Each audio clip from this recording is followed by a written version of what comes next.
বিকেল বেলা আপু হঠাৎ বলতেছে ও নাকি তার ফ্রেন্ডসদের সাথে ঘুরতে যাবে। তো আমিও বায়না ধরলাম আমাকে নিয়ে যেতে হবে। সো হ্যালো এভরিওয়ান, আসসালামু আলাইকুম।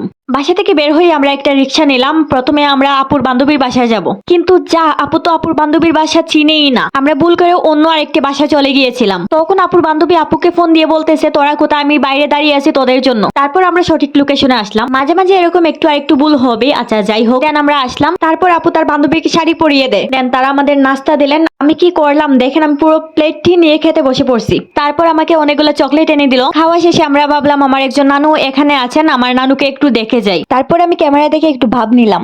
আমরা আসলাম, আমাদের এই নানুর সাথে প্রায় 5 বছর পর দেখা। তারপর আমরা আবার বেরিয়ে যাই। তখন আমার আপুর আরো কয়েকটা ফ্রেন্ড আসছে আমাদের সাথে ঘুরতে যাওয়ার জন্য। এই সিঁড়ি দিয়ে আমরা ব্রিজের উপর উঠি। ব্রিজের উপর উঠে আমরা পুরো টায়ার্ড হয়ে পড়ি। দেন আমরা একটা ইজি বাইক নেই। কেউ কি বলতে পারবেন আমরা এখন কোথায় যাচ্ছি? এটা আমাদের সুনামগঞ্জের একটা ঐতিহ্যবাহী স্থান। চারিদিকটা একবার দেখেন, কত সুন্দর আকর্ষণীয় একটি জায়গা। এখানে আমি প্রায়ই আসি আমার ফ্যামিলির সাথে, আমার ফ্রেন্ডসদের সাথে, কিন্তু আজকে মন চাইলো আপনাদের সাথে শেয়ার করি। এখানে আমি একটু উল্টো করে হাঁটছিলাম, আসলে আমি একটু রিলস বানাচ্ছিলাম। রিলস বানাতে হলে একটু ভাব নিয়ে হাঁটতে হয় বুঝছেন, কিন্তু আমার আর রিলস বানানো হয়নি। আচ্ছা যাই হোক, এখানে আমার আপুর ফ্রেন্ডসরা খুব খুশি খুশি মনে হাঁটছিল। এখানে আমি ফটো তোলার জন্য কিছু পোস্টস নিচ্ছিলাম। এই যা, আমার ফটো তোলার মাঝখানে এই লোকটি এসে পড়লো। আমি ফটো তুলতে হলে, রিলস বানাতে হলে কিছু না কিছু হবেই। তারপর আমি নিজে একটু নিজের ভিডিও বানিয়ে নিলাম। তারপর দুইটা ছাগলকে একসাথে দেখলাম, ভাবলাম ওদেরকেও একটু ভিডিও বানিয়ে দিই। ওদেরও তো শখ জাগে ক্যামেরা বন্দী হওয়ার। আর এই যে আমার আপুর এক বান্ধবী আরেক বান্ধবীর শাড়ির কুচি ঠিক করে দিচ্ছে। আসলে তারা শাড়ির কুচি ঠিক করে নিয়ে তারা পোজ নিচ্ছিল ছবি তোলার জন্য। ছবি তুলে দৌড় দিয়ে আসছে দেখতে কেমন হয়েছে ছবি। আর এই যে হলুদ জামা পরা মেয়েটিকে দেখছেন, ওর হাতটা পুড়ে গেছে। ওকে দেখে আমার অনেক মায়া হয়েছিল।